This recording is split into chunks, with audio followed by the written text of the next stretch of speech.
Hello and welcome to Argentina. We are at the Autódromo Termas de Río Hondo in Argentina to follow the qualifying sessions for the second race of this year for the Endurance Porsche Cup Brasil Endurance Championship. Race will happen on Sunday, and this Saturday we have qualifying sessions.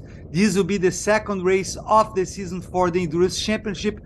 Last weekend, we had the Sprint Championship, the fifth round, with two races there at this beautiful circuit located in Santiago del Estero, Argentina.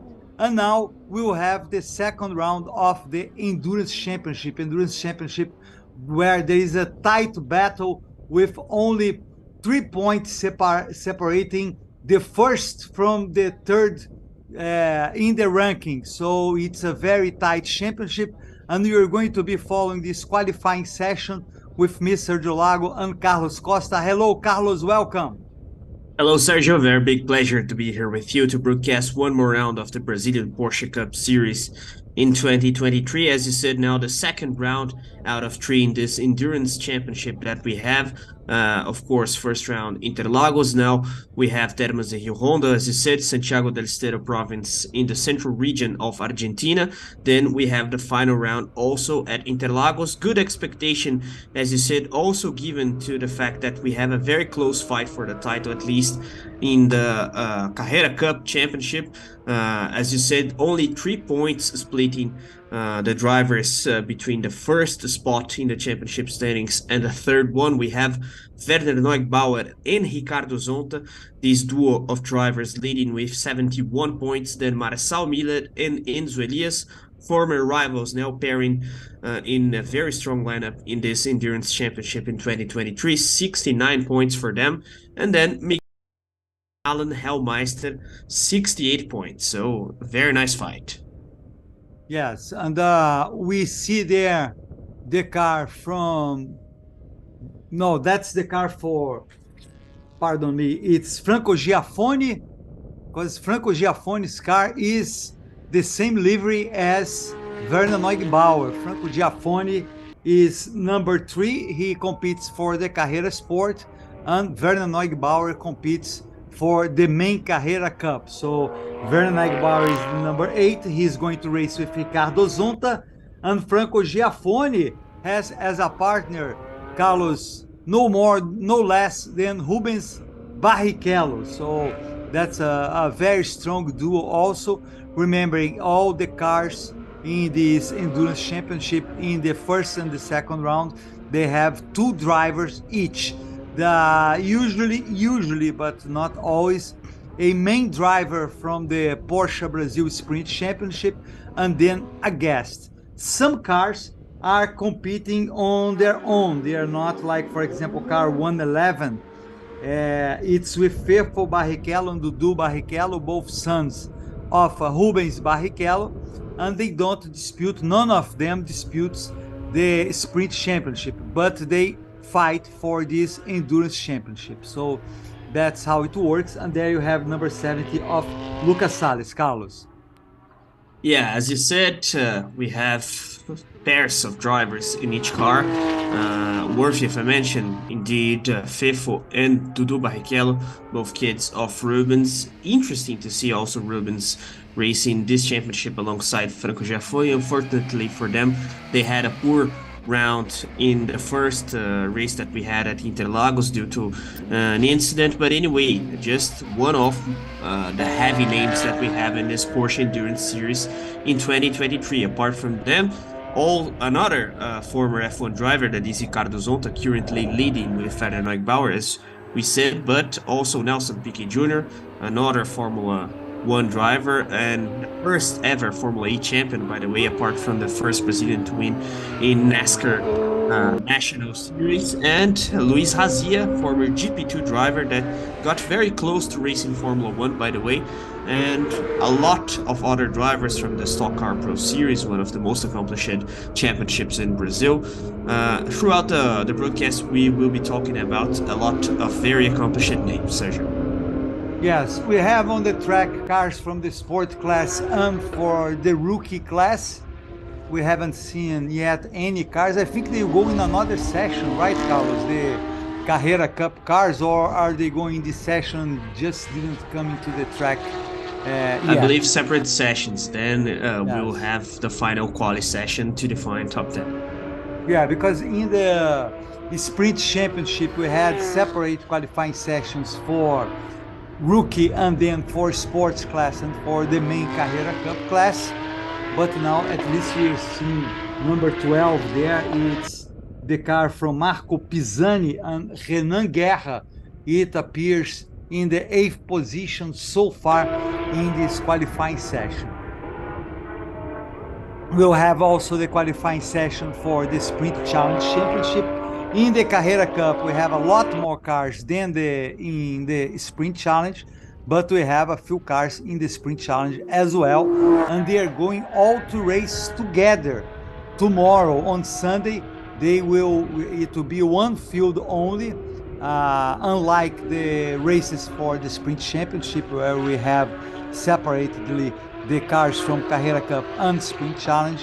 This time they all race together in a race that's a maximum of, it's 2 hours and 40 minutes. It's 300 kilometers, right, Carlos? 300 kilometers, Yes. or 2 hours and 40 minutes, I believe, is the maximum time they have for the race. Yeah, interesting information, by the way, because if we don't have the 300 kilometers completed by any reason, accidents, yellow flags or something like that, then we have the maximum race time. So that's something important to have in mind when we watch the race. And of course, we have the staging as well, something similar to what we have in NASCAR racing. So that's an important fight also in terms of points, because you can have a lot of points without winning the race, which is important thinking about the championship standings, and that's pretty much the case that we are seeing this season. So important information as well. As Sergio said, we have the two fields together. The fields with the new spec Porsche 992 cars that we are currently seeing in the screen, and also the 991-2, the older spec of cars that are being used by the Porsche Sprint Challenge Championship.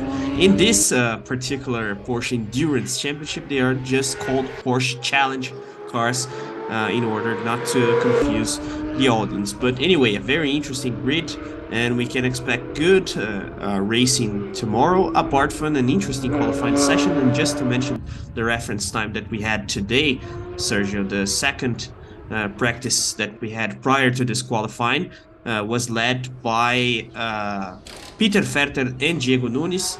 Diego Nunes, a former GP2 driver, by the way, and the lap time was around 1 minute 41 seconds 6:99. So that's an important reference to have when we look to the lap times of this quali session. Yes, we have right now Lucas Salles leading this group.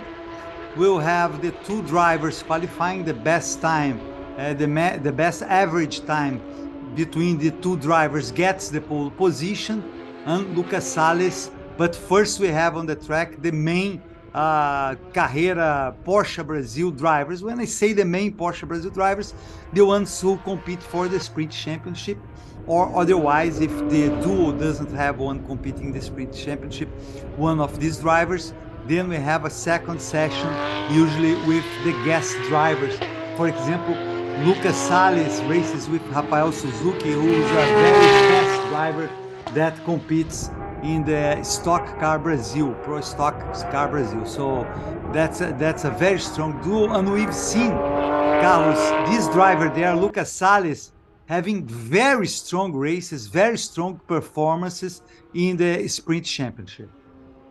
Yeah, that's true. By the way, he's already the sport class champion of Porsche Carrera Cup in 2023, of course, as you said, in the Sprint Championship. So definitely one of the highlights of the whole Porsche Cup Brazil events this year, and apart from that, already crowned the winner of his class. So maybe we will be seeing him competing the main Porsche Carrera Cup championship next year, given the fact that he has been banging wheels with the cars and drivers from the main class, if we can say so. So definitely Lucas Salles is one guy to watch this weekend.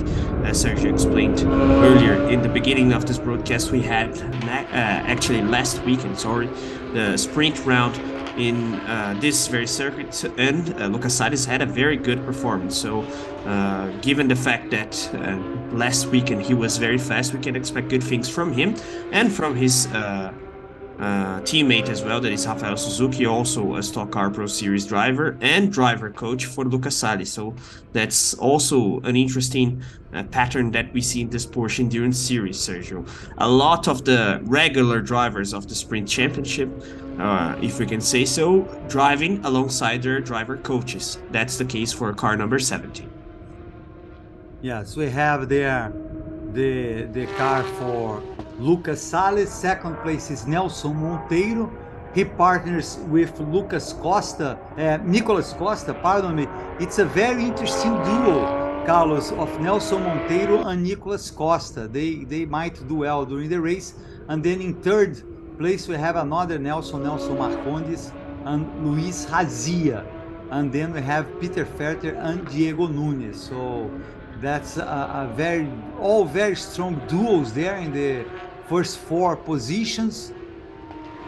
We still have to find out who is going to be the fastest there, but then we'll have the Carrera Cup drivers going into the track, which they, in theory, they should be faster than these drivers there, while we see Roman Zinkiewicz in the Porsche number 80 in this very interesting livery scheme there. It's very, very colorful, Carlos.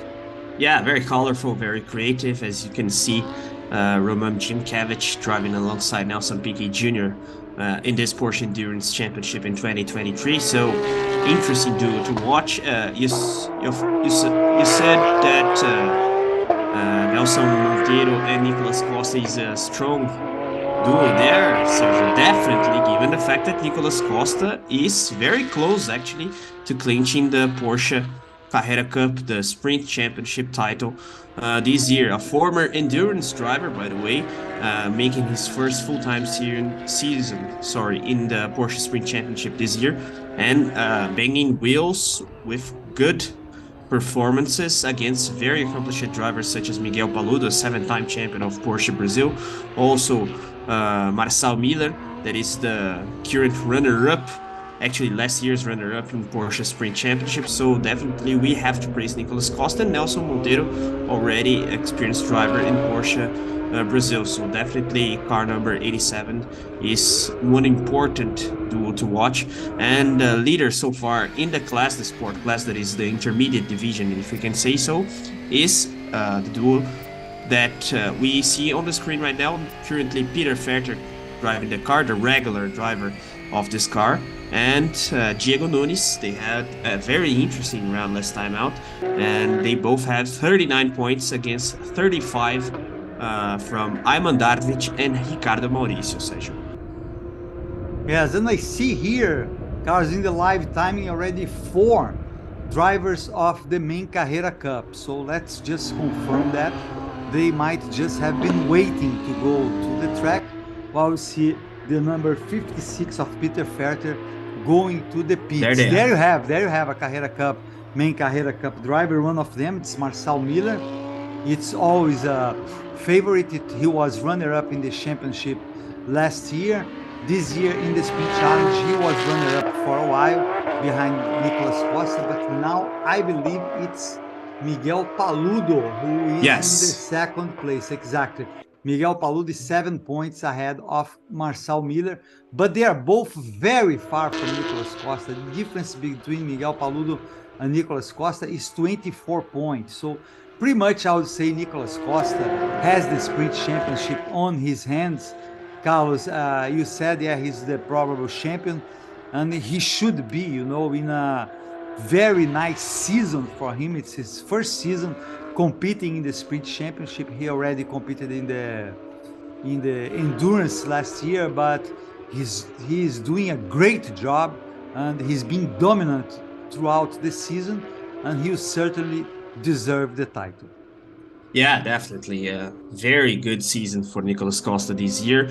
And the way he dominates actually is the main thing. As you said, he's been dominant, but I would say in a league of his own against very accomplished drivers. I talked about Paludo because he's a 7-time champion. Also Marcel Miller because he fought for the sprint title last year until the very last round against Enzo Elias, that today is his partner. But anyway, Werner Neugbauer, also a very strong driver. Also Feldman, very experienced, but Nicolas Costa is having a very good year. And by the way, he won last weekend 2 races. So completely dominated the weekend and now has a very interesting margin of advantage in the championship standings. So of course, theoretically, he's the sole favorite to win the crown in the sprint Carrera Cup championship. But now the situation is a bit different. Let's see how he performs being the guest driver of Nelson Monteiro, as we see Paludo's car there.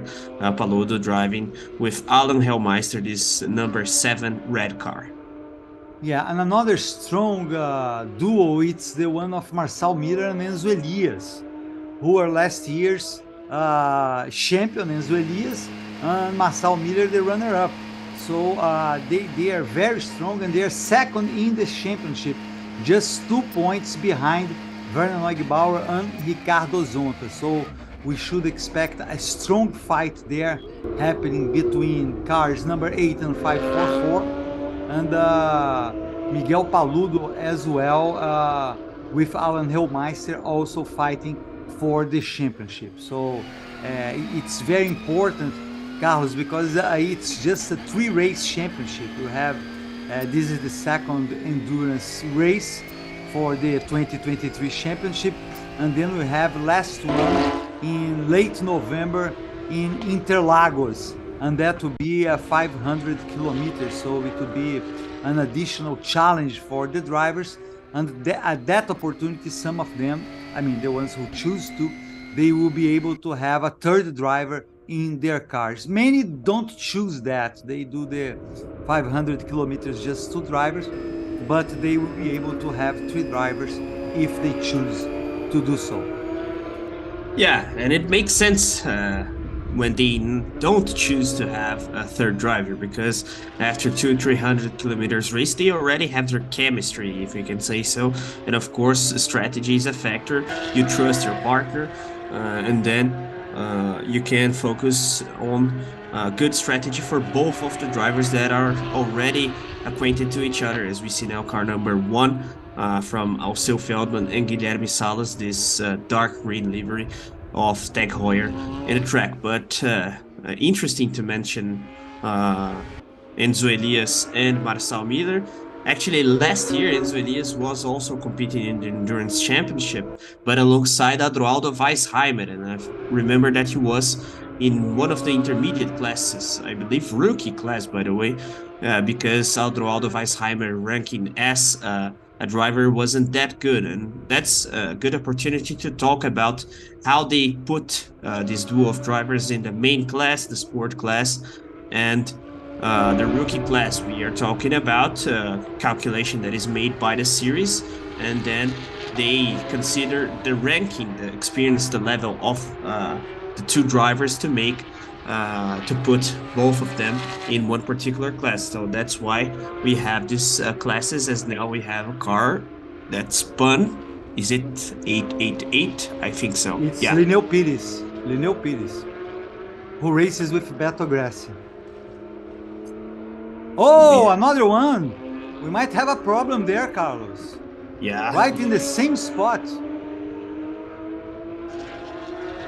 Yellow flag, at least. Yeah, and that was Francisco Horta.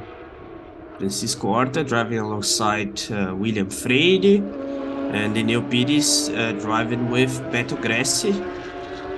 But we have to see the replay of the first incident, because we didn't see the origin of that spun there. But I didn't see if they crashed. I think it wasn't the case. No, I don't think so. No, it was not the case. Francisco Horta came later on, and he spun at the same spot.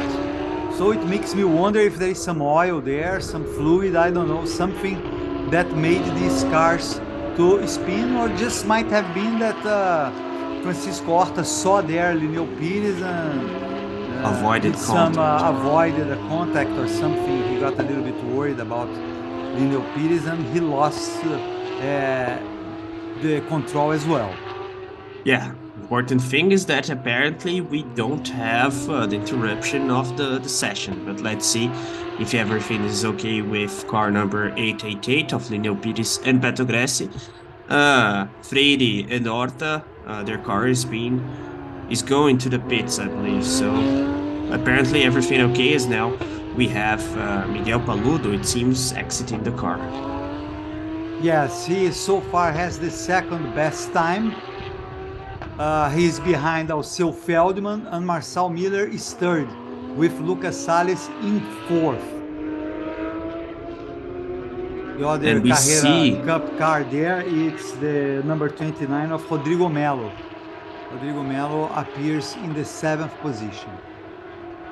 Yeah, dirty track there, and we saw the information about the extra weight that the cars, the drivers, the duos particularly, they have in their cars. Miguel Paludo and Alan Hellmeister is a main class duo of drivers, and they carry 47.5 kilos to their cars as part of balance of performance regulations of the Porsche Endurance Championship. So that's something important to have in mind. Of course, two very experienced drivers, one of them 7-time champion and driver of the main class in the sprint championship, so it makes sense for them to carry a little bit more weight than a duo of drivers with less experienced competitors.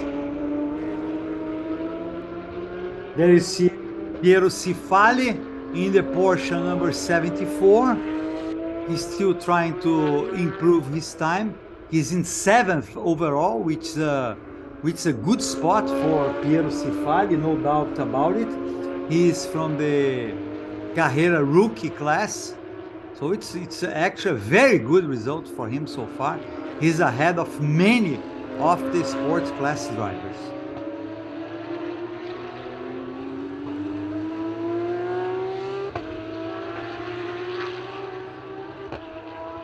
I think they are already changing drivers, because I don't know if you can confirm that or not, but what I mean is that our information is that the qualifying session format is to be determined. So there were last minute decisions made regarding this qualifying session, because last time we had first the regular drivers and then the guest drivers, and we had 2 different sessions. And I'm not sure that this will be just one full session.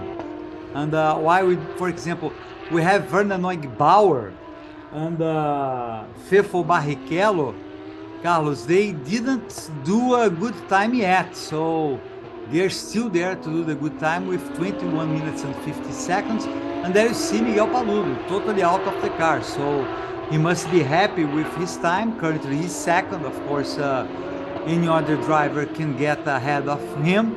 We still have to see Neugebauer and Zonta and Fefo and Dudu Barrichello. But Miguel Paludo is already out of his car, so that's why I'm assuming, Carlos, that next driver will be Alan Hellmeister. Yeah, that's it. And even though we have a different format, I'm still confirming how many minutes both of the drivers will have in the track. We can assume that we have, of course, a calculation between the lap time set by the 2 drivers of each car. So now we see, for example, that Marçal Miller is getting in the 544 yellow car that we see on the screen. As you said, Paludo got out of his number 7 car there, and we obviously have to be fair when we think about the qualifying and the grid position. So in theory, you have to consider the best lap time of both of the drivers of each car.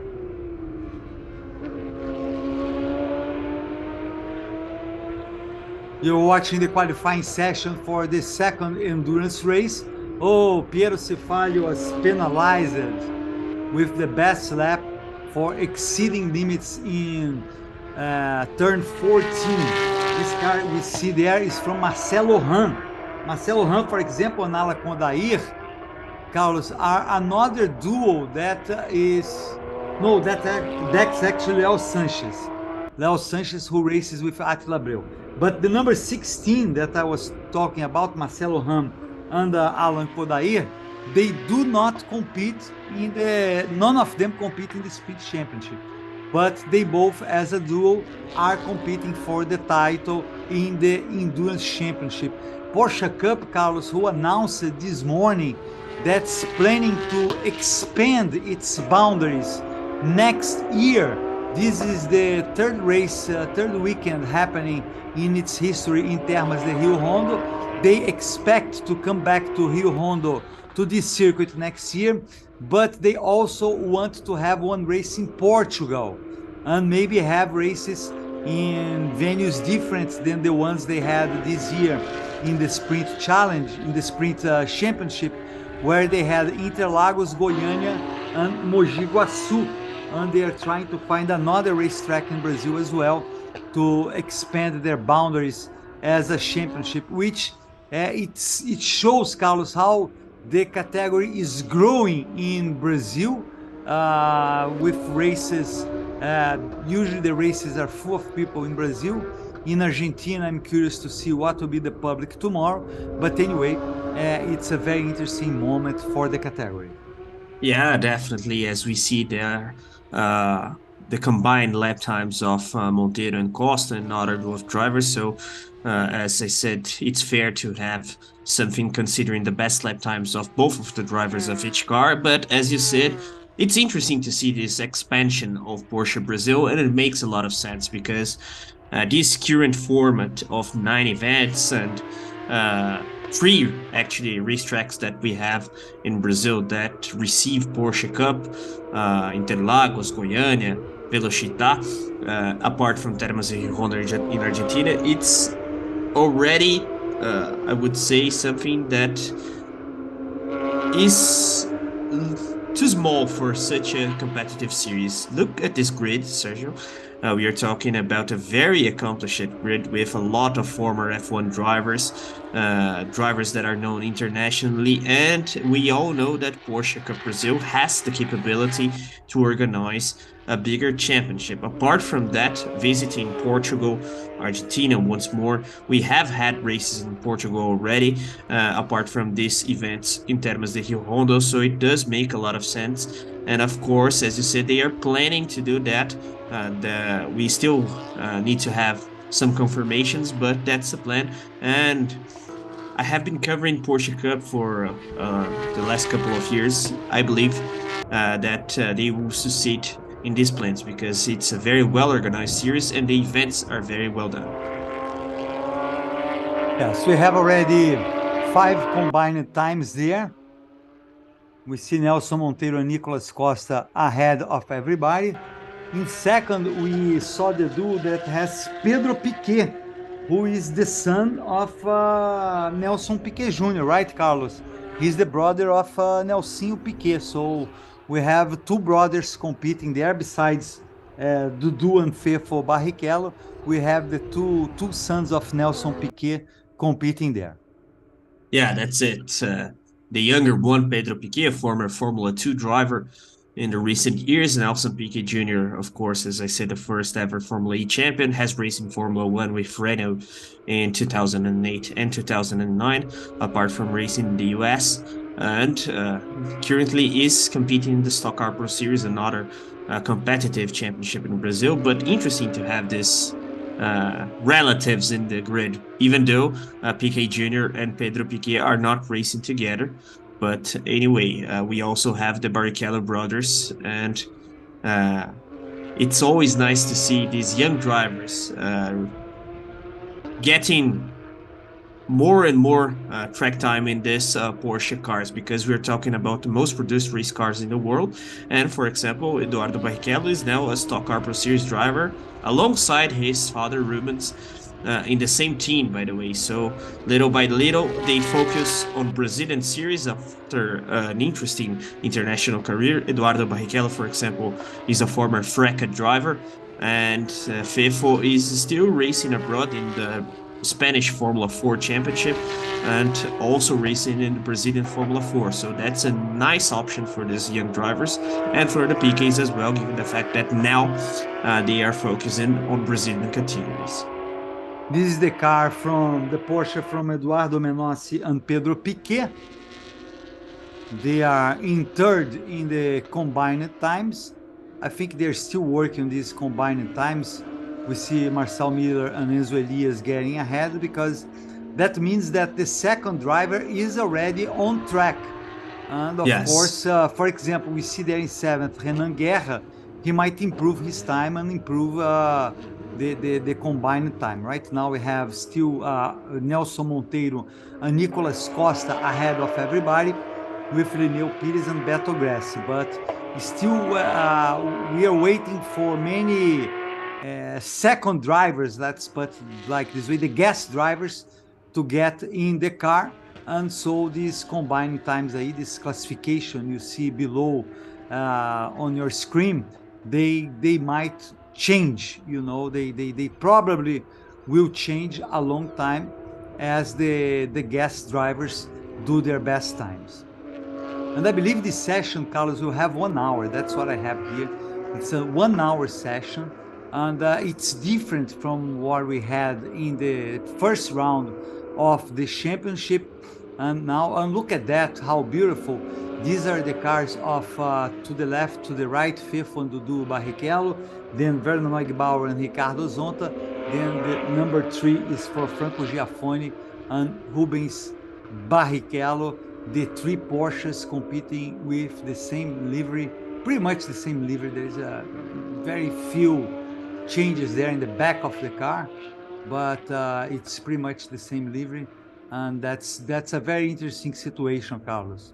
Yes, and nice to see that the Barrichello brothers, they carry their father's number in the Stock Car Pro Series now in their car in Porsche Endurance, because Rubens races with the 111 in the stock cars, and of course, since he's been the guest driver of Franco Giaffoni, he has to race with number 3, and there is Rubens with his very classic helmet design inside the car, but Fefo and Dudu, they pay tribute to their father with the 111 in Porsche Endurance Championship, as now we see the car number 544 of Marcel Miller and Enzo Elias.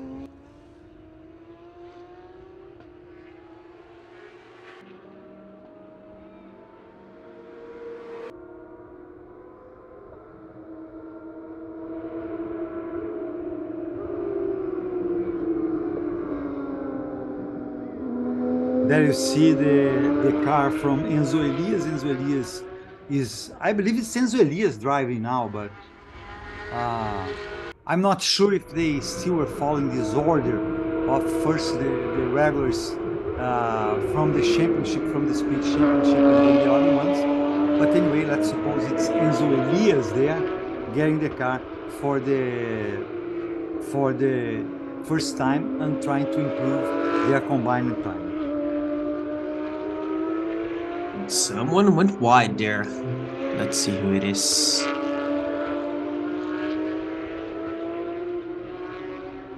I wasn't able to identify, but anyway, it wasn't a major incident. It seems that some of the drivers are struggling to get a good lap time. It's not the first time that we see drivers going wide, and actually it was an interesting incident, this one, because it was a driver that was trying a fast lap time attempt there and passing a car that was slower, as now we see Miguel Paludo and Alan Hellmeister's number 7 car in the track once more. So also we can assume that there's a number of laps that each driver can do. Otherwise, some of the duos of drivers may have advantage over others, especially considering that we have some regulars of Porsche Brazil, such as Miguel Paludo, in some of the cars, and other cars. You talked about one of them, Sergio, that is Ram and Alan Kodair. They don't dispute the sprint championship, so that wouldn't be fair at all. Yeah, this is Alan Hellmeister. We saw Miguel Paludo first in this car, that's for sure. So now it's Alan Hellmeister. It's very important. He's a very fast driver. and let's see if he can put Miguel Paludo and himself in the top 5 starting grid, because Miguel Paludo, he started second. That's when he made the second best time when he went to the pits, but after that some other drivers got ahead of him. So Alan Hellmeister, it's not going to be an easy task to put them in the pole position, but Alan Hellmeister certainly can put them in the top 5 starting the race. And always nice to see Alan Hellmeister driving, because he had a very big crash at Monza in a GT Open round in Italy, of course, and he had to recuperate for quite a while, I think 5 months out of the racetracks, and eventually all worked for him, so he's completely fit for a while already. Of course, his crash was in 2018, but anyway, it was a major concern back then, but he's okay and back to his high standards as a driver, as we see now that he's pairing alongside their Miguel Paludo. So definitely one of the most accomplished driver duos in this Porsche Endurance Championship. And now Rafael Suzuki, who is driver number 70 there, the Porsche number 70, he put himself with Lucas Salles on top for the pole position, just 36 100ths of a second ahead of Marcel Miller and Enzo Elias. So that was indeed a very good work by Rafael Suzuki. Lucas Salles had done his homework as well when he got into the car, and now we see this duo there. Who knows, getting the time. Oh no, now Alan Hellmeister and Miguel Paludo, Carlos. Alan Hellmeister did a great lap, and he put himself and Miguel Paludo ahead of the pack, but we still have lots of qualifying time to go. But certainly it was a good position that Hellmeister put himself and Paludo right now, with Lucas Salles and Rafael Suzuki behind them, and then Marcel Miller and Enzo Elias. Yeah, and as we said, we could expect good things from Miguel Paludo and Alan Hellmeister, so 141.811 as we see on the screen, but interesting to see that Lucas Salles also, in terms of qualifying pace, is doing a very good job, because he certainly had a very difficult task ahead of him, given the fact that he had to be fast alongside a very experienced driver that is Rafael Suzuki. And look at that, both of them ahead of Marcel Miller and Enzo Elias, that were the 2 fastest drivers of last year's sprint championship. So definitely they have to celebrate. And so far, P4 for Rubens Barrichello alongside Franco Giaffoni. So let's see if Rubens and Franco are able to bounce back. As I said, they had a difficult round in the season opener at Interlagos. Yeah, Carlos, if you see on top there, on the left side of the screen, we see that Salles and Suzuki already got ahead of Paludo and Hellmeister, because he didn't refresh there the times in the bottom. But in my live timing, I also show Suzuki and Lucas Salles ahead of Hellmeister and Miguel Paludo. I think that's the last effort. So maybe the recent lap time that they set, not the combination of the lap times. Yeah, let's see. Anyway, Hellmeister went already to the pits. So I think himself and Paludo are done for the day. They are somewhat happy with their times, and they know that they might lose it. I mean, that other drivers might surpass them, but they apparently, that's it for them, Carlos, because we saw that Miguel Paludo, he did 1, 2, 3 laps maximum, and then he went to the pits, and the same did Alan Hellmeister. They didn't stay long on the track, and I think it's not, it wouldn't do any good anyways, because the tires start to get more stressed and more used and more, so I don't think that would be, that would make any difference for them, let's put it this way, to stay on the track, I mean. Yeah, I completely agree, and we have to remember that they have a limited number of tires, so a couple of sets here and there. As we see another car spun there. Let's see who it is. But anyway, it doesn't make sense to hit the track from beginning to finish because they already have set a very good lap time. So there's no point of doing that. And apart from that, they can have a crash or anything like that. So no point at all as we wait to see the replay of the incident, but it doesn't seem to be something big or anything like that.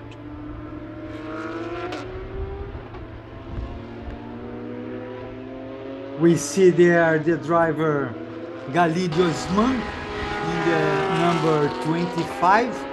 Galidio Paulo Souza drove first, set up his time, and now Galidio Osman is trying to improve his time. So let's wait and see what happens to Galidio Osman, who is also a very accomplished driver, Carlos. Yeah, definitely. Galidio Osman, a former Stock Car Pro Series driver, currently driving in TCR South America and TCR Brazil, of course, series that are somehow connected to the former WTCR, the World Tourism Car Championship, and we have currently the TCR World Tour. So these kinds of drivers, they compete in the South American and the Brazilian championships, and they are very fast as well. And Galidio Osman especially, so definitely one guy to watch throughout the weekend.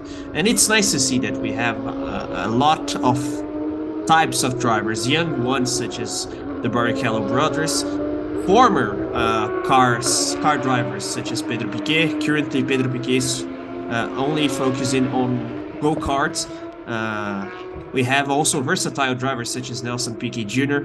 that has raced in ovals in the US, also has raced recently in the Sertões Rally in Brazil, and a Stock Car Pro Series driver as well. So experienced ones such as Rubens. We are talking about a guy that is already in his 50s, so not anymore a young driver, even though he's still very competitive. By the way, he's the reigning champion of the Stock Car Pro Series. So it's nice to see that we have a lot of types of drivers in this endurance championship, apart from the regular ones that we see in the sprint championship of Porsche Brazil.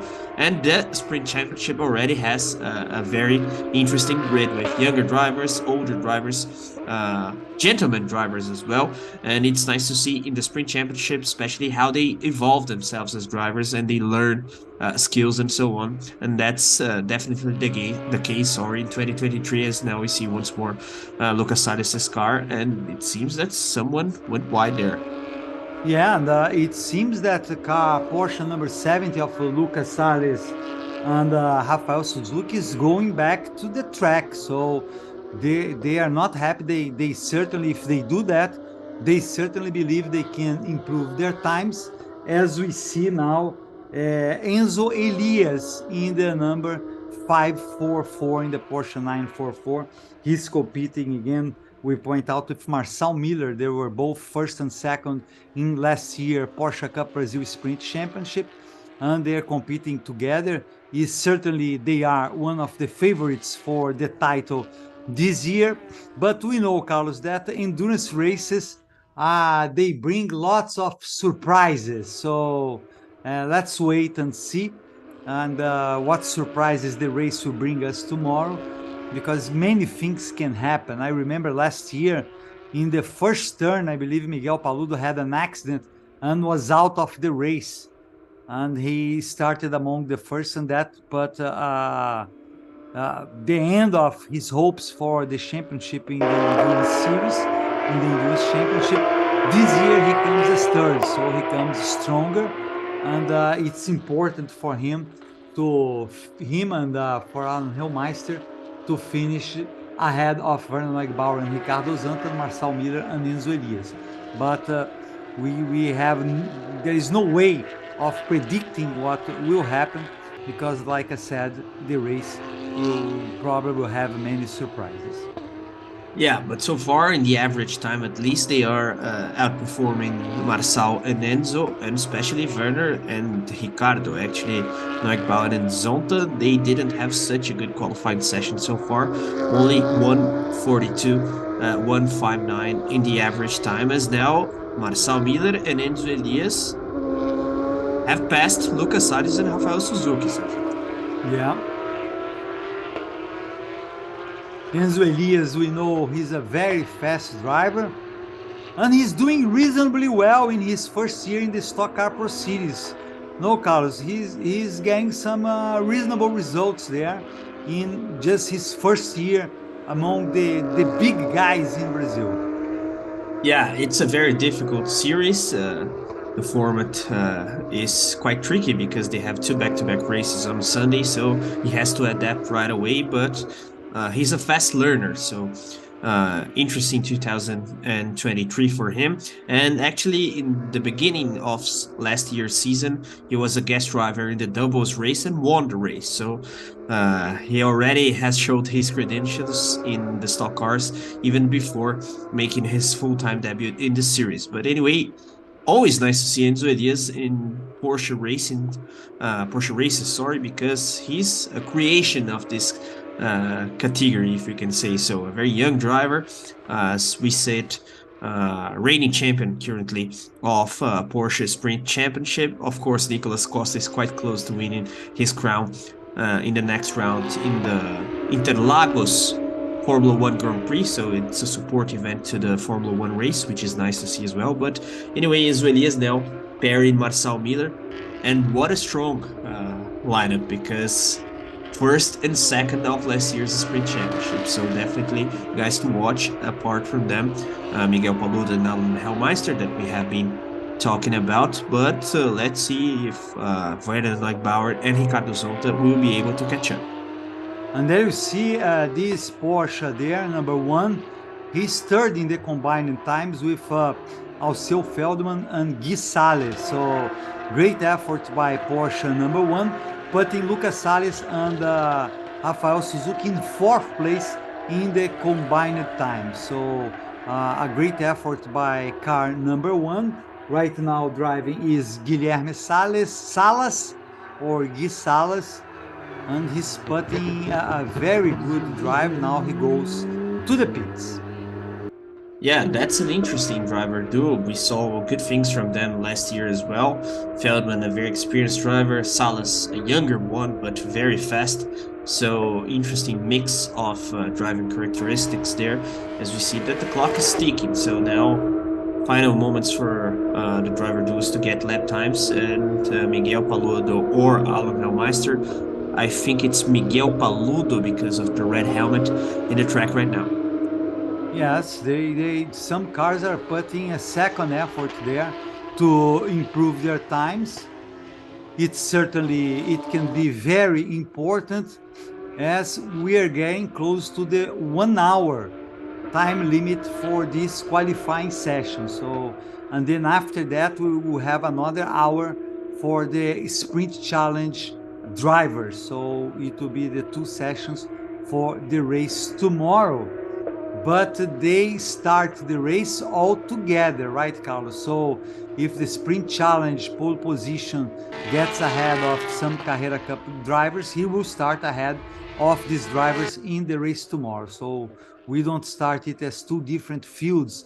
Let's put like the Carrera Cup has a start and then the sprint challenge has a start. No, they race all together, which makes it much more interesting. It's a strong field of cars. There are many cars, over 30 cars competing in the racetrack, and it will be really a great show that we'll have tomorrow. Carlos, at first, the race is scheduled to start around 12:30 Brazilian time, which will be 11:30. At 12:28 we have the national anthem. So that's when in Brazil we started the national transmission for broadcast TV. But we should start around half hour earlier. So we'll probably hear around 12 noon, something like that, unless there is a time change in the races tomorrow. And then it will be 11 a.m. US Eastern Time or 4 p.m. GMT. So these are going to be the times tomorrow for the race. that, like I said, will have over 30 cars, so it will be a very interesting field to follow, Carlos. Yeah, as you said, over 30 cars, 23 cars in this Porsche Carrera Cup Endurance Championship with the 992 spec of these Porsche cars. 460 horsepower, of course, compared to the 991-2, also newer parts. So apart from the horsepower itself, it has a lot of factors that give a little bit more performance, but the 991-2 cars have 450 horsepower, so very powerful as well. Field of 11 cars, if I'm not wrong, so over 30 cars, as you said. And we can expect good things in that quality as well, because we have interesting names apart from the regulars of the series, such as Marcelo Tomazzoni, the sprint championship leader. Also Fabio Carboni, an important driver in Brazil. Gabriel Robi, Pietro Romano, Rafa Martins, Danilo Girani, also an important driver coach in our country. So an interesting field as well. And maybe a driver from the sprint championship ahead of the Carrera Cup cars, but that's something that we cannot expect. It may happen, but it's not likely. And the engineer for the car number 7 is not that happy there. We saw him like making gestures. So far, no changes there in the Miguel Paludo, Alan Hellmeister time. As we see again the car of Leo Sanchez and Attila Abreu. Probably at this point is Attila Abreu driving. He's not among the top 10 in the combined times. The top 8, not in the top 8. You don't see Porsche number 15. But there he is, competing. An interesting blue-green livery scheme. I would say it's more blue, but it has somewhat of a green. And then we have again the car number 70 there of Lucas Salles and Rafael Suzuki, who are already in second, Carlos.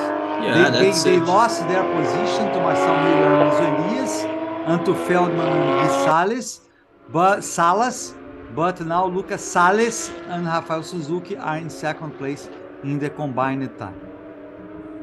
Yeah, you can see that they have a good chemistry between them. As I said, Rafael Suzuki, driver coach of Lucas Salles in the Sprint Championship, now pairing his apprentice, if we can say so, in the endurance event at Termas de Río Hondo. And what a performance, as we can see in the average lap time.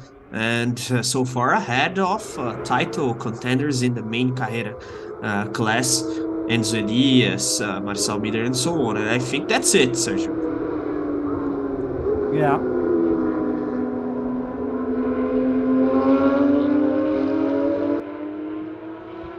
We see there Porsche number 70 still trying to improve.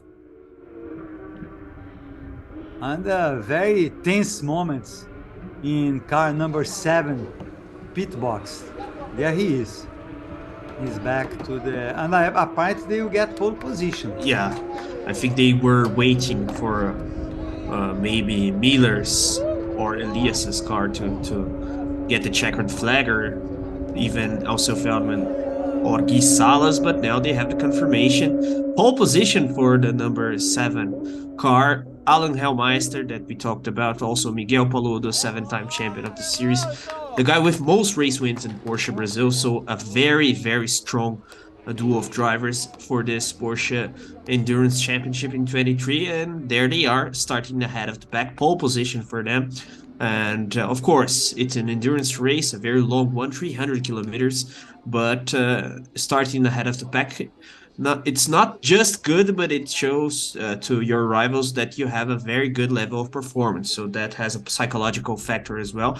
And even though anything can happen, that's a favorable situation for them to project to think about what they will be able to do in this 300 kilometers race at Termas de Río Hondo, as we see highlights of the number 7 car in this qualifying session. And interesting to see once more Paludo and Hellmeister driving side by side, a very experienced driver duo there, because Paludo has showed his credentials since the very beginning of Porsche Brazil in 2005. And then Alan Hellmeister has been racing in these Porsche cars for a while already. So definitely in this moment, the guys to be beaten tomorrow. But anyway, they have to celebrate today, and that's something that is remarkable given the fact that their rivals were in a very good pace as well. Yeah, Miguel Paludo, who for the first year is competing with Alan Hellmeister, at least in a while, because in 2022 and 2021, at least, he competed with Denis Dirani, who is the brother of Danilo Dirani, who is racing Yes. today. Denis Dirani is not participating in this race, and but since the beginning of the season, Miguel Paludo has Alan Hellmeister as his guest driver, and it seems to be working so far, Carlos, because they finished third. They got they are in third. They are third in the championship, not far from the leaders, and they just got the pole position for this race. So it will be a great opportunity to catch up with their adversaries.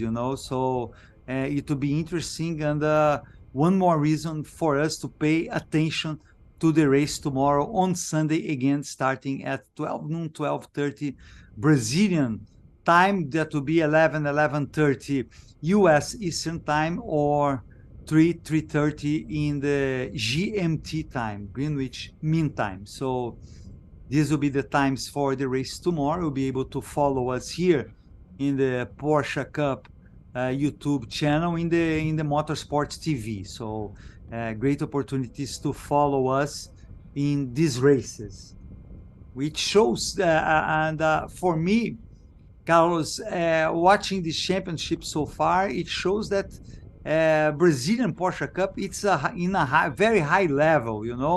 I'm not saying, of course, I'm suspicious to say that, but we've seen great races. Last weekend, we had great races there for the sprint championship at Termas de Río Hondo. That's why I expect a great race tomorrow in the endurance championship. And there we have the final starting grid. Miguel Paludo and Hellmeister, then Lucas Salles and Rafael Suzuki, Marçal Miller and Enzo Elias, Feldman and Gui Salas, Felipe Giafone, great effort by him and Rubens Barrichello, starting ahead of Werner Neugebauer and Ricardo Zonta, who lead the championship. And then Lineu Pires and Beto Gressi, Peter Ferter, Diego Nunes, Nelson Marcondes, Luiz Razia, Nelson Monteiro, and Nicolas Costa, rounding the top 10 in the starting grid for the race tomorrow, Carlos. Yeah, that's it. As you said, good expectation for tomorrow's race. Interesting, of course, the information about Paludo and Hellmeister. Indeed, it is the first year of this driver duo together. The last couple of years, Alan Hellmeister was driving alongside Nelson Monteiro, Sergio, in the rookie class. And actually, they were champions, I believe, in 2021. So Alan Hellmeister knows these cars very well.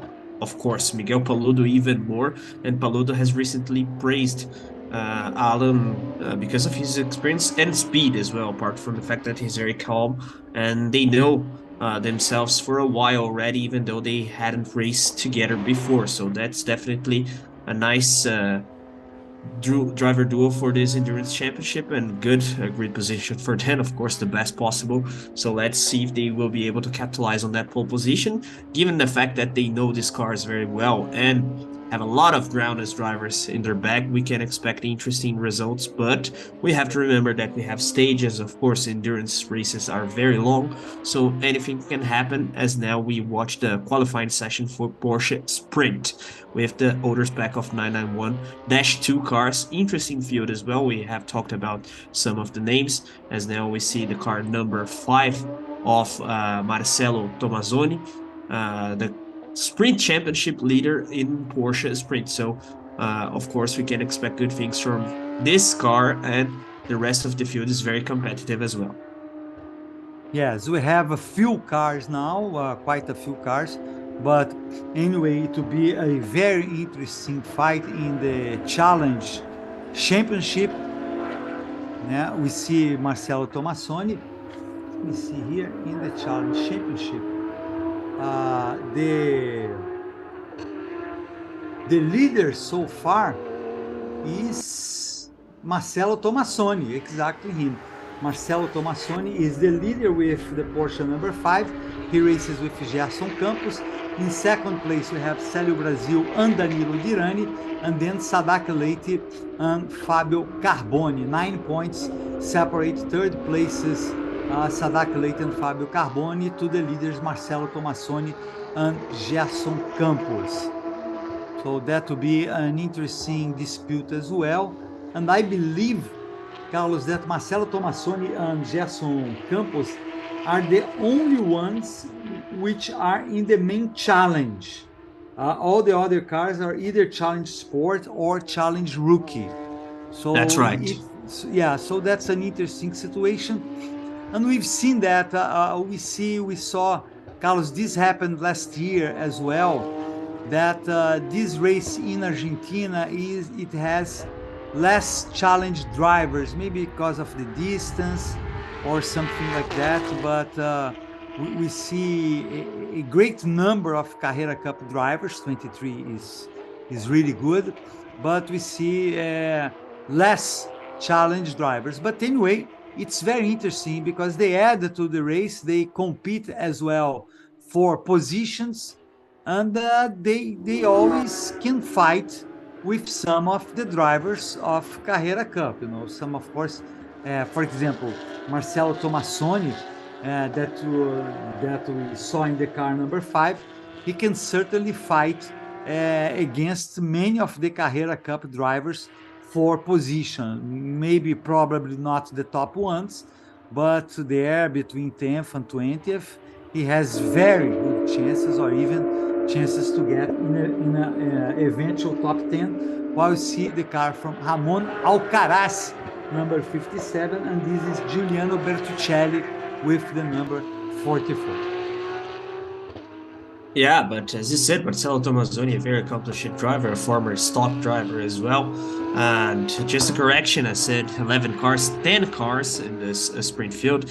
It is actually something that we have been seeing the last few endurance events. Sergio, a very big grid in Porsche Carrera Cup and a smaller one in Porsche Sprint. But anyway, 10 cars with interesting names. Also, a woman, female driver, that is Janina Zanazzi, driving with Franco Farina, an Argentine driver duo there, by the way, in the sport class. And as you said, Marcelo Tomassoni and Gerson Campos, the only challenged drivers. But pretty much it's a two-class event, sport and rookie. Of course, Marcelo Tomassoni driving in their own class, but actually it's not a class. We talk about the main class, but it's the general championship. These guys, Marcelo Tomassoni and Gerson Campos, and the main Carrera guys, actually they don't fight for the titles of the classes. They just fight for the Carrera championship or the sprint championship. So we have two classes and 3 drivers in the sport one, the rest of the back in the rookie, apart from Tomassoni and Gerson Campos. So interesting to see also the Argentine driver duo with Janina, with a male driver, and apart from them, the guys that we are used to see as well, such as Ramon Alcaraz, Sadak Leite, and the rest of the field. Giuliano Bertuccelli, that we saw, Sergio, in the Porsche Sprint Trophy, the school category, in the beginning of the year. Interesting to see him driving in this sprint endurance event, apart from Israel Salman and Célio Brasil, that have been impressing in the Porsche Sprint Challenge Championship in 2023. Yeah, Carlos, this is the Argentinian car. This is the car you can see by the colors, the blue and white from the Argentinian flag. And there we see them, it's Franco Farina and Janina Zanazzi, as you pointed out. So this is the car that we're watching. And it's interesting because last year we didn't have any Argentinians competing in this race. And now we have this duo from Argentina, which is always good. Let's hope that if it confirms that the Porsche Cup Brazil will be back to Termas de Río Hondo next year, that we have more Argentinian drivers who are also, even though they usually don't have the same international recognition as Brazilian drivers. Of course, there are some very good international Argentinian drivers, but Brazilians usually they compete more in more categories, but it's a very high quality of the drivers in Argentina. They are really, really good, and they have very strong local championships with a big crowd cheering for their brands. They do not only are cheered for their names, the driver names, but for the cars, the make of the cars in that they compete, Carlos. Yeah, definitely. And nice to see, as you said, the Argentinian drivers in this Porsche event. Just to talk a little bit about that, Franco Farina is a younger driver, has recently raced in TCR South America in Argentina. So an interesting prospect of Argentinian motorsport. Actually, he's from the Santiago del Estero province, so he's definitely a home driver, since Termas de Río Hondo is in the Santiago del Estero province, right in the middle of Argentina. And Janina Zanazzi is a little bit more experienced, 41 years old, has started her go-karting career in 1996 and has raced in Argentinian Formula Hyundai, also Argentinian Formula Honda and Formula Renault. So a lot of experience apart from racing in the Formula 3 South America in the beginning of 2000s, also a brief spell in the Spanish Formula 3. But anyway, now back to her racing duties in this Porsche event, which is nice to see, apart from being a female driver, also representing her country. There you see the car from Eric Santos and Gabriel Robi. This car so far is the fastest driver among the Sprint Challenge cars, but they are behind all the Carrera Cup drivers, so they didn't have a good time there. Or they didn't have a good enough time to position themselves among the Carrera Cup drivers. The last one from Carrera Cup, Carlos, is Edu Guedes and Renan Pizzi. Edu Guedes, the chef, is 23rd among the Carrera Cup drivers. Yeah, not good qualifying for Edu Guedes, but we have to remember just to mention that he's the leader of the rookie class in the Porsche Carrera Cup, also in the Endurance Championship. He leads the rookie class in the Sprint Championship and Endurance Championship, so it will be important for him to have a recovery race alongside Renan Pizzi. And they have, of course, a good opportunity tomorrow, given the fact that it's an endurance race. He's an experienced driver. Also, Renan has recently had some good performances. And just to talk a little bit about the championship situation in the challenge, apart from Gerson Campos and Marcelo Tomazzoni, you already talked about Célio Brasil and Danilo Girani, also Sadak Leite and Fabio Carboni, but in the classes, and we have to remember once more, since we talked about the fact that Tomazzoni and Campos are the only challenge drivers, but of course the drivers from the sport and the rookie class, they have points also in the main championship, but in the endurance class of challenge sport, in the endurance championship in challenge sport class, we have Luis Landi and Bruno Xavier. Go ahead, Sergio. Look at that. No, look at that. Number 57 of Ramon Alcaraz and Márcio Mauro. A spin there. Let's see if they are able to go back to the track. If not, we might have a safety car. But let's hope they are able to go back on their own as we see again what happened, Carlos. Yeah, went a bit wide, lost control of the car. That's pretty much it. Yeah, he went off track there on the right side and couldn't control the car afterwards. Sometimes the drivers are too ambitious. They see that they are running in the grass, but they still accelerate full throttle, by the way, and then of course you might lose control of the car, as now we had a pit stop. But a lot to come still in this qualifying session for Porsche Sprint, for Porsche Challenge, by the way. That is how it's called in the Endurance Championship. Let's see once more.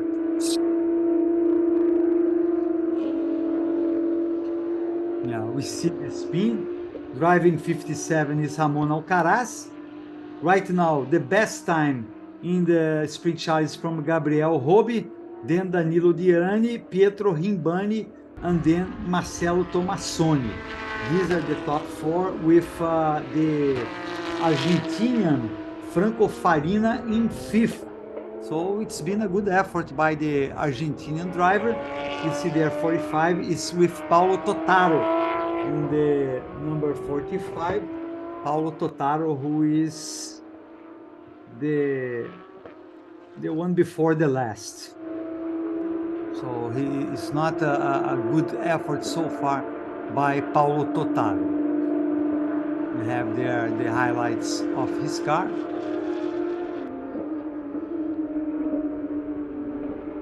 There we have the Argentinian car as well, this white, blue, and yellow.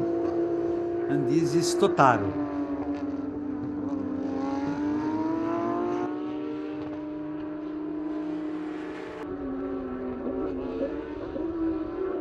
We're watching the qualifying session for the endurance race on Sunday, Porsche Cup Brasil endurance race.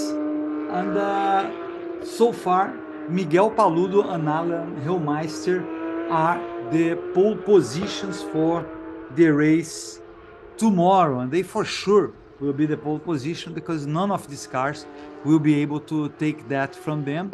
Well, we see there, that's worrisome. Maybe we'll have to have a safety car, Carlos. Yeah, or an interruption of the session in order to remove that car. Yeah, he went a bit wide, lost control of the back rear of the car, and just a slight touch there, so maybe he will be able to get the car running. No, that's not him. It was him, no. That's the Argentinian driver leaving the car. It was Franco Farina, and now we should have Giannina Zanazzi in the car number 777. There she is. Yeah, just checking data, having the last chat with Franco Farina and their engineer. I believe that the Argentinians will be taking a special attention to this driver duo, given the fact that they are representing the country, and now car number 14. Eventful quality session so far, but there he is. Yes. Luis Landi and Bruno Xavier. Bruno Xavier is in the command of the car. Number 14. Yeah, and prior to that previous incident, I was talking about them because they are leading actually 2 classes in this Challenge Endurance Championship. They lead in the sport class with 41 points, 2 points more than Série Brasil and Danilo Girani. And in the rookie class, they have 43 points ahead, only 1 point ahead of Série Brasil and Danilo Girani, sorry, once more. So interesting fight between these driver duos in the intermediate and access classes in the Challenge of Porsche Endurance Series in 2023. I don't know if you noticed, Carlos, but when we first saw the image of him coming back or again on the track, the track at that part was very dirty, you know, lots of debris there. So it's certainly not a good condition for the drivers, while we see Giannina Zanazzi preparing herself to take command of the Porsche number 777 of the Argentinian duo. Yeah, as you said, a lot of dirt in the track, so I believe it's not the case of any interruption of the session and so on, but actually the drivers will have to clean the track with their tires. So as you said, it's far from ideal, and that may compromise lap times and something like that, which is not good, especially considering that we are in the beginning of the challenge quali session. So it will be an issue for all of the driver duos, and I believe that we may have faster lap times in about 5-10 minutes. We see the beautiful aerial view of Termas de Río Hondo circuit. Now we have car number 2 with Luis Souza. Luis Souza, who competes with Bruno Bonifacio. But in the car is Luis Souza at that point. That's him again. It has a livery scheme similar to Lucas Salles, Carlos, slightly similar. You know, it's not exactly the same, but he has the orange and the green, the dark green. The dark green there is a little bit different, but both cars have dark green and orange. Yeah, Lucas Salles' livery is even darker in the green part, but it's similar, as you said, even though the sponsorship is not necessarily the same. But anyway, it's a beautiful color scheme because the contrast between the orange and the dark green gets very interesting, especially in the sunshine, because then it shines a lot. So that's a nice solution of design. It's always nice to talk about the liveries of these cars. We sometimes have internet polls to elect which livery is the best. Last year, I believe it was Rodrigo Melo's car in the sprint championship that won. So maybe we'll have something similar this year as well.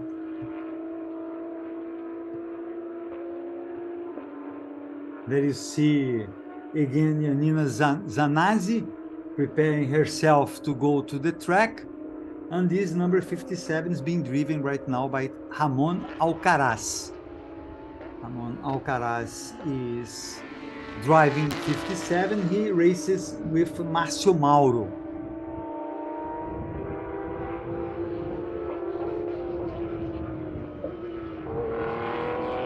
Danilo Dirani, Carlos, so far has the best time among the Sprint Challenge drivers. He's ahead of Gabriel Robi and Pietro Fimbano, with Gelson Campos, which races with Tomassoni in the 4th position. But we still don't have the combined time. So these are their individual times. We don't have there as we had. Let's hope we have at certain point on screen the combined times, as our live timing shows only individual times there. It doesn't show any combined time. So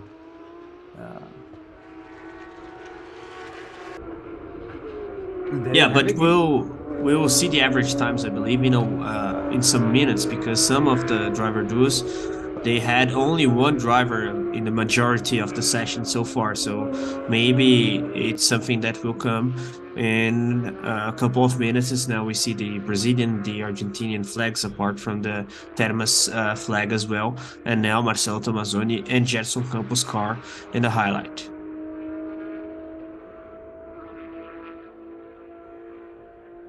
There she is. There she is, the Janina Zanazzi going to the track. We saw in the Porsche 777 with the Argentinian colors. And that's, again, the car being driven right now by Gerson Campos, who is making a duo with regular sprint challenge driver for the sprint championship, Marcelo Tomassoni, which Carlos mentioned before. He leads the championship so far. He's in a very good situation.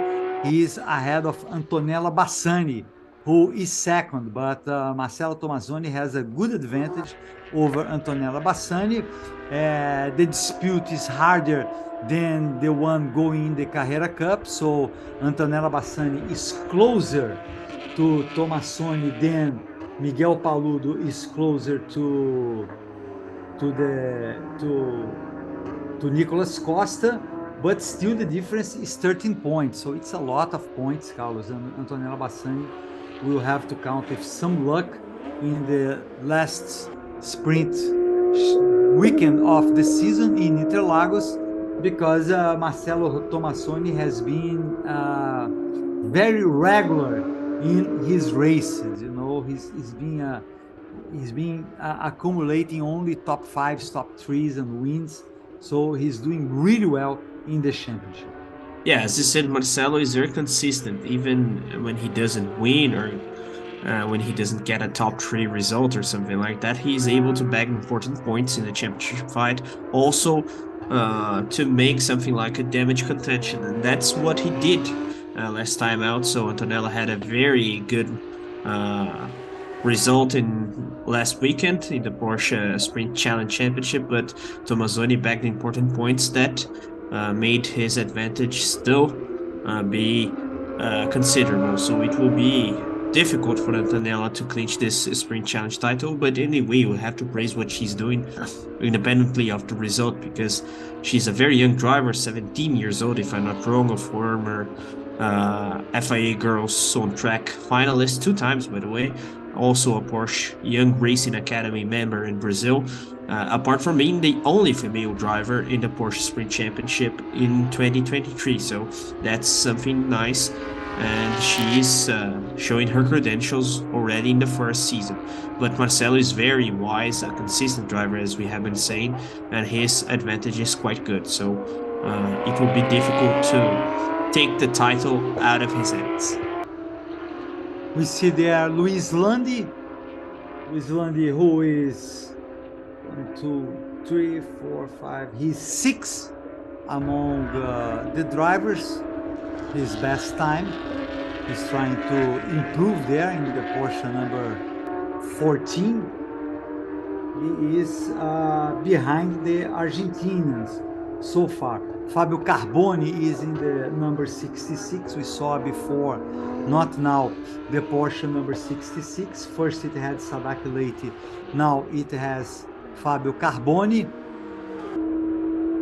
And you are watching the Endurance Brazilian Porsche Cup Endurance Championship qualifying for the Sprint Challenge.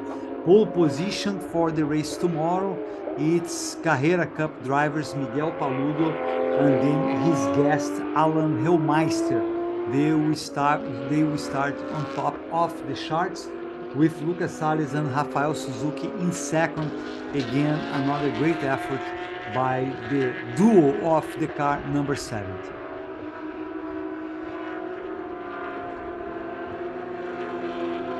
38 is Eric Santos. Eric Santos driving the number 38. At this point, this car has the second best time, only behind the car from Danilo Dirani and Célio Brasil. There you saw, Carlos, visit Argentina. You know this area, don't you? Haven't you been there?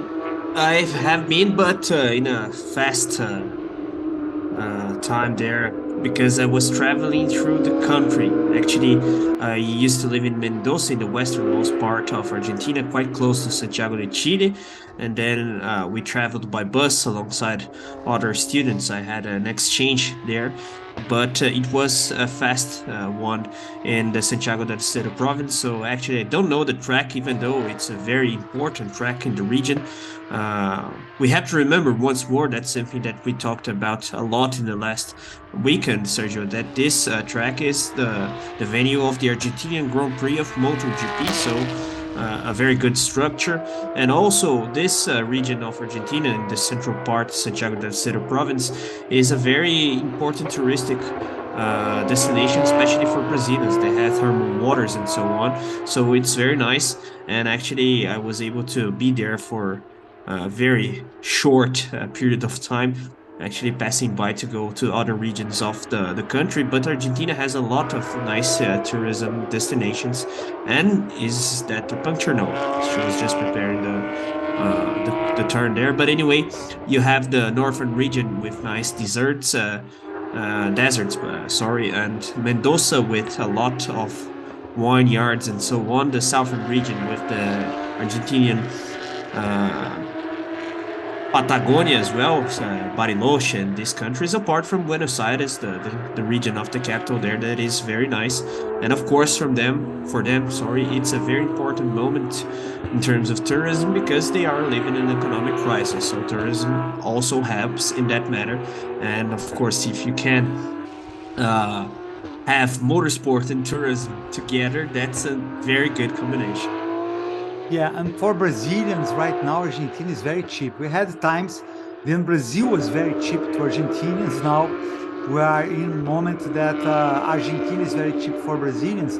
I remember, Carlos, when I was a kid, it was a long time ago, the only destination in Argentina, pretty much besides Buenos Aires, was Bariloche, that has the ski stations. It's a beautiful place as well. You can visit without even skiing, Yes. that you can enjoy that place. There are nice forests and places to visit. But more and more Brazilians discovered more Argentinian destinations, as it is the case you are saying now. You know, they go a lot to the Argentinian Patagonia, they go to Buenos Aires, and they go to these areas there. They go to wine country in Argentina, they go to the deserts. So they're always willing to explore Argentina, which is our neighbor country, and it's a very beautiful country as well. You know, it has many beautiful places to visit, so why not? It's a great opportunity for Brazilians to go there and get to know their neighbor. Yeah, definitely. And of course, it isn't that far compared to Europe or North America. So And way also, cheaper, and way cheaper. yes, especially Argentina in this moment, of course, for a set reason. But anyway, one of the ways to help is to visit and to benefit from their potential in tourism and so on. And motorsport, sports as a whole in Argentina, they are very strong as well. We don't have an Argentinian Formula One driver for a while, but they are very passionate about racing. Of course, football is very strong there. And we had to also point out that they are very sympathetic. They receive Brazilians very well, which is important, and not just Brazilians, other tourists as well. As now we see the pit stop. Yeah, we see car number 5 going to the pits, going to their boxes there. Let's see what they're going to do. And right now, up to this point, we don't have the combined times. Number 139 is Célio Brasil and Danilo Dirani. Right now, they have the fastest time. But again, I'm not seeing the combined time. I'm seeing the best time that they had so far. So let's wait and see. And another driver going a bit wide there. And a lot of incidents in that corner specifically, as now we see Marcelo Tomazoni and Gerson Campos chatting. They had a very good round last time out in this endurance championship. That's why they're leading. But I remember it was right after the birth of Gerson Campos' daughter, if I'm not wrong, which was a very special occasion for both of them.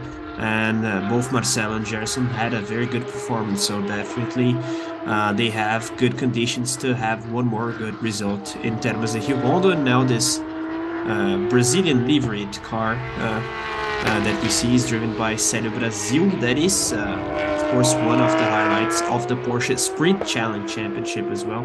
Célio is leading in the rookie class and actually got a top 5 in overall last time out in this very circuit. So one guy to watch as well.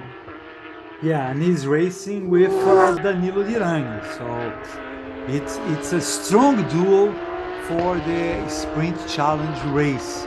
That you see right now in the wheel is Danilo Dirani, actually. It's not Célio Brasil. Right now it's Danilo Dirani. It shows here in the live time that Danilo Dirani is driving the car. It's the second time Danilo Dirani is driving it, so he's trying to improve his time.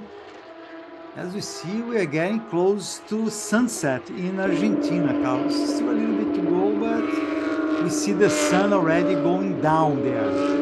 But we will have lights for sure at daylight until the end of this qualifying session. Yeah, and it will end in around 5 minutes, if I'm not wrong. So The timing was perfect. The last race of Sun and the last flying lap time attempts for the drivers, and now once more car 139 goes a bit wide. We are seeing a lot of this in this qualifying session, especially in the Porsche Challenge. Look at that. That's what I was telling you. It's very dirty, the track right there, lots of debris. But the drivers go on, as we see again, Danilo Dirani in the Porsche number 139.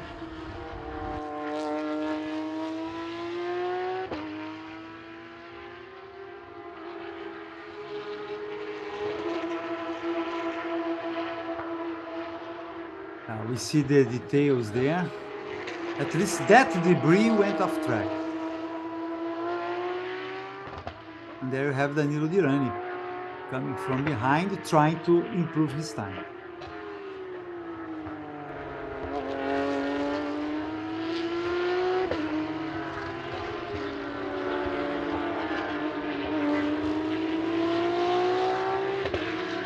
According to my information here, Carlos, we're about to hit 1 hour and a half of qualifying sessions, considering both Carrera Cup and the Sprint Challenge. Yeah, that's it. A long qualifying session because we have the regular drivers and the guest drivers. So that's why compared to the Sprint Championship qualifying sessions, it is a bit longer, even though in the Sprint Championships we have sometimes Q1 and Q2, even though it wasn't the case in the last weekend, because now we have the change of format from round 5 to the conclusion of the season. A little bit of smoke there in the car, but I believe everything is okay. Of course, it's a different format in the different championships, but until round 4 of the Sprint Championship, we had one qualifying session with Q1 and Q2 for both Sprint Challenge and Carrera Cup Championships, and then the draw that decided the grid for race 2. Of course, in the Endurance Championship, we have only one race, so the qualifying format is a bit different. And as we explained in the beginning of this broadcast, it is also a different format compared to what we saw last time at Interlagos in the season opener of the Endurance Series 2023. There we had different sessions for the regular and the guest drivers. Now we have all of them together. Of course, a lot of time for them to hit the track and have good lap times. And of course, throughout these attempts, we have the average times that will define the grid positions. Then you saw number 38 with Eric Santos. So far, this duo has the second best time. Again, we don't have any combined times yet, so it's hard to say who is going to be the pole position for the Sprint Challenge. Anyway, I had the expectation, Carlos, that at least some of them would be faster than the Carrera Cup drivers. I know the cars are different and the Carrera Cup are supposed to be like 2 seconds faster, but you know, sometimes the Carrera Cup driver doesn't do that good of a lap. But no, all the Sprint Challenge drivers are behind the Carrera Cup drivers. So as a fact, they will start all bunched together behind the Carrera Cup drivers, and there won't be any mix-up between the two categories. Yeah, as you said, sometimes some of the Carrera Cup drivers, they have issues in qualifying, so that challenge drivers are able to outperform them. But we have to remember that we had a very clean qualifying session for Carrera Cup, whereas we had some incidents in the challenge qualifying session. A lot of drivers going wide, some spins, so that also explains why all of the field of the challenge championship is behind. Apart from that, the difference of power, we talked a little bit about that, 10 horsepower of gap, and newer parts to the new spec of the 992 cars. These ones that we are seeing in the Challenge Championship are 991-2, and actually Porsche Brazil still uses the Porsche 991-1 in the school category that is Porsche Sprint Trophy, but we don't have any events for Porsche Sprint Trophy this weekend. This is Bruno Bonifacio that Porsche number 2 is third among the cars competing in the category. He is behind Eric Santos and Gabriel Robi and Danilo Dirani and Célio Brasil. And the driver Bruno Bonifacio races with Luis Souza. Now we have Bertuccelli in the car, and Pietro Rimbano is his partner. Giuliano Bertuccelli is driving this Porsche number 44, and they have the fifth best time. That's interesting, Carlos, because so far ahead of the field, at least in individual times, we have 3 cars from the sport class, and then we have Gerson Campos and Marcelo Tomassoni, who are from the main sprint challenge category. They are not either sport or rookie, so they are in 4th place. It shows how strong this category is in its sport class. We've seen this in the sprint races and sometimes, and there you are, at least in this race, Marcelo Tomassoni, who leads the championship in the sprint class. Right now, he's just 4th best time among sprint challenge cars. There he is. Yeah, as we saw, Gerson Campos as well. Now Marcelo Tomassoni with the thumbs up, and now a very nice aerial view of Termas de Río Hondo. Very nice indeed. Quite far from the circuit already, but it shows us a good overview of the region with the thermal waters close as well. But anyway, as you said, Marcelo Tomassoni and Gerson Campos, the only main challenge drivers there in the championship. But for this particular event, I don't consider that much, because even the sport class has only 3 cars. So that maybe is the case for considering the whole grid of the challenge championship, and then see who manages to get out on top. Of course, considering that we will have 3 winners: the overall winner, the sport class winner, and the rookie class winner. And Tomassoni and Campos, they aren't fighting for victory in the classes, only in the main championship. As now you see car number 38 now finishing his qualifying session. But given the fact that it is a short grid as well, I think it's easier actually to see what happens in the challenge race tomorrow. Of course, they will be joined by the Carrera Cup cars in the grid, everyone together. And we have to remember that the sports class drivers, they compete as well for the main championship, the rookie drivers as well. And so they are always competing for the main championship, and then can be champions in the main championship or in the sport class championship. It's not the case of Marcelo Tomassoni and Gerson Campos, that races with him in the endurance championship. They can only be champions overall because they are not from the sport class. So it's a challenge for them, and it's almost a big responsibility, Carlos, because in theory they are supposed to win this championship, and that's what they are doing right now. They have an advantage of 8 points over Célio Brasil and Danilo Dirani, but apparently Danilo Dirani and Célio Brasil are doing better in this race. So, of course, during the race, during this qualifying, so of course, during the race, that can change, many things happen, and of course, Tomassoni and Gerson Campos might be able to recuperate. Yeah, but it's interesting to see how Célio and Girani are performing in the moment. That's a challenge for Tomassoni and Campos, as you said, and indeed it is a responsibility given the fact that they are the only ones in the main challenge class. But anyway, I think that they cannot think that much about that. They had a good result last time out at Interlagos. Now a little bit more pressure.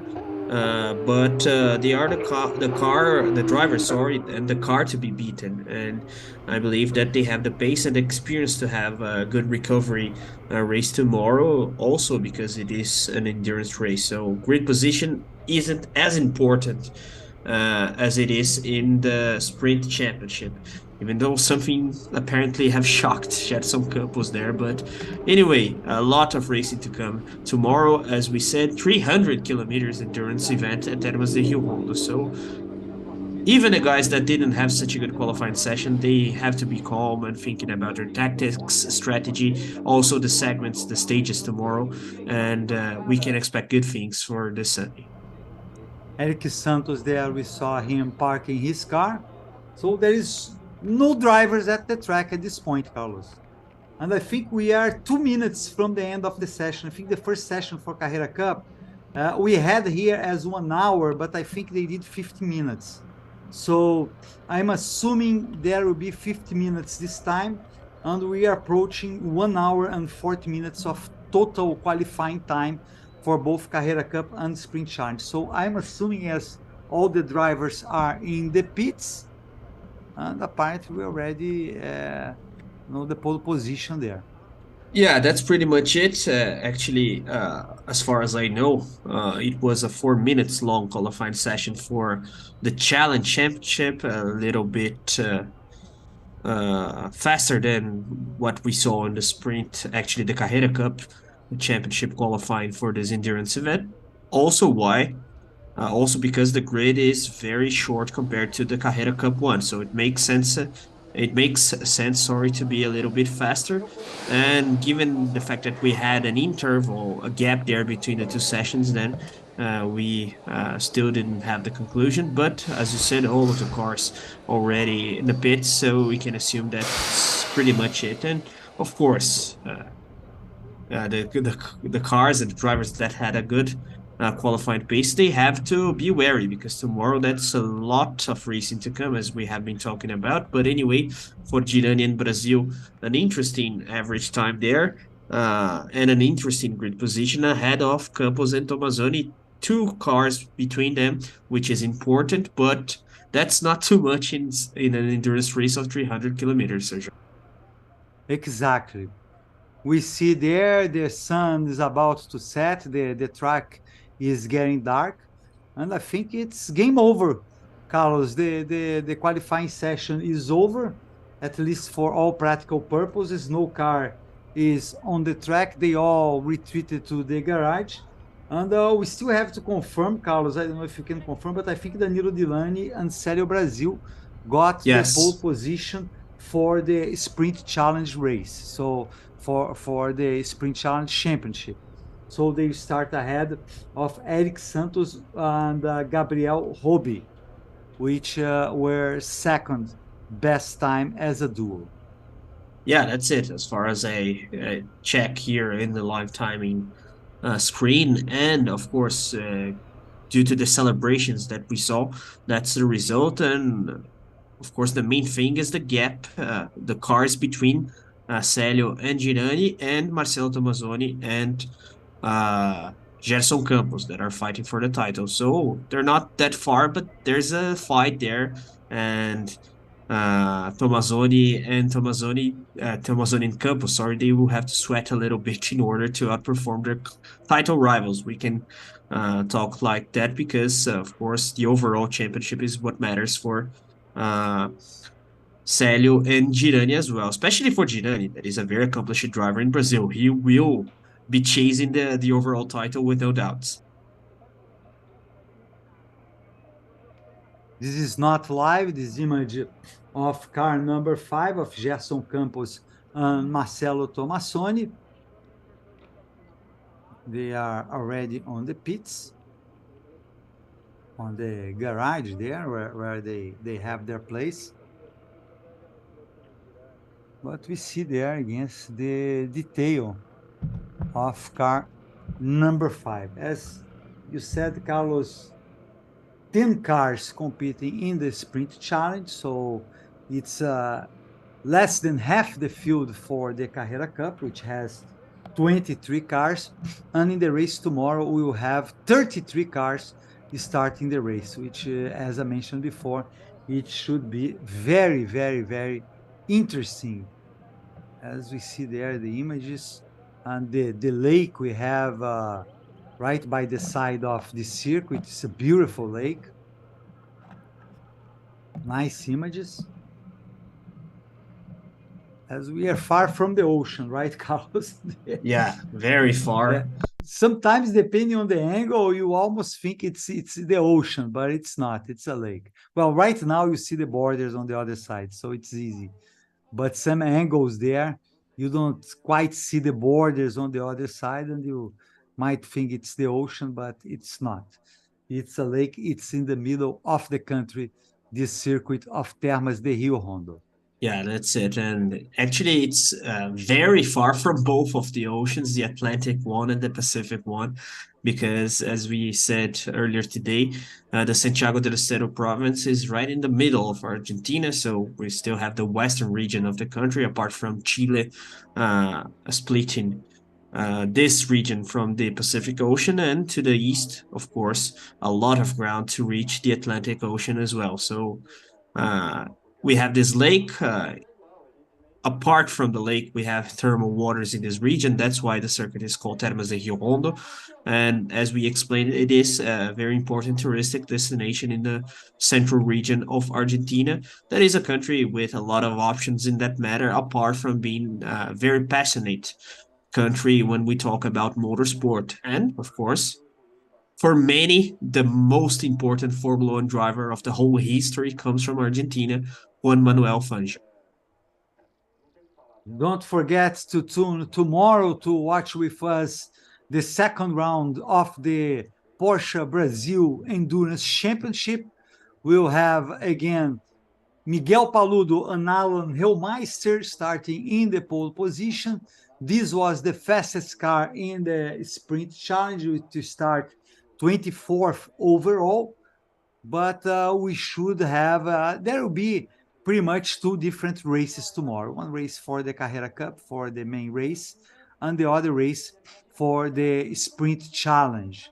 So it should be very, very interesting. Of course, we are going to focus on the Carrera Cup race. It's the main category. It also has the more cars and better drivers as well, although we have some good drivers there in the sprint challenge, but drivers like Ricardo Zonta, Rubens Barrichello, and all Nelson Piquet Jr., they are all in the main category in the Carrera Cup. So Alan Kodair, also Attila Abreu.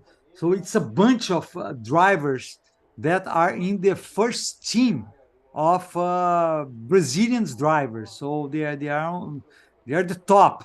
Lots of drivers who are in the top of the Brazilian rankings of drivers are competing there. So it should be very interesting.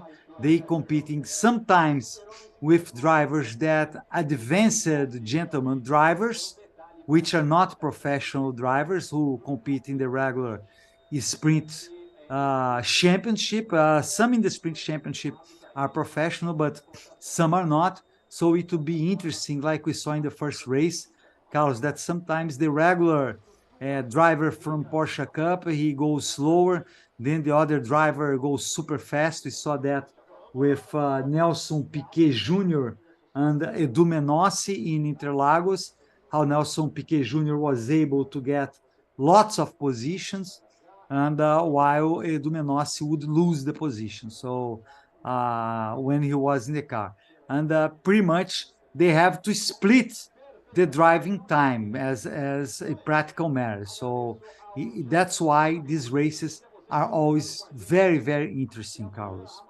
Yeah, and it's also, I would say, a challenge in terms of strategy, because there's a limit for each driver in terms of being on track. For example, Nelson Piquet Jr. cannot race the whole 300 kilometers dispute. Of course, he's a very accomplished driver, and that wouldn't be fair. So this strategy side is very important, and that's something that we will be watching tomorrow.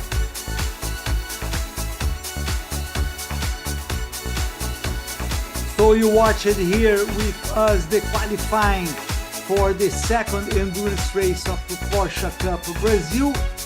Again, the pole position will be Miguel Paludo and Alan Hellmeister in the Porsche number 7.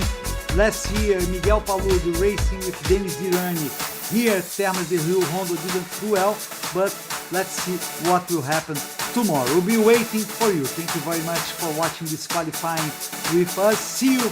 Bye-bye. Bye-bye.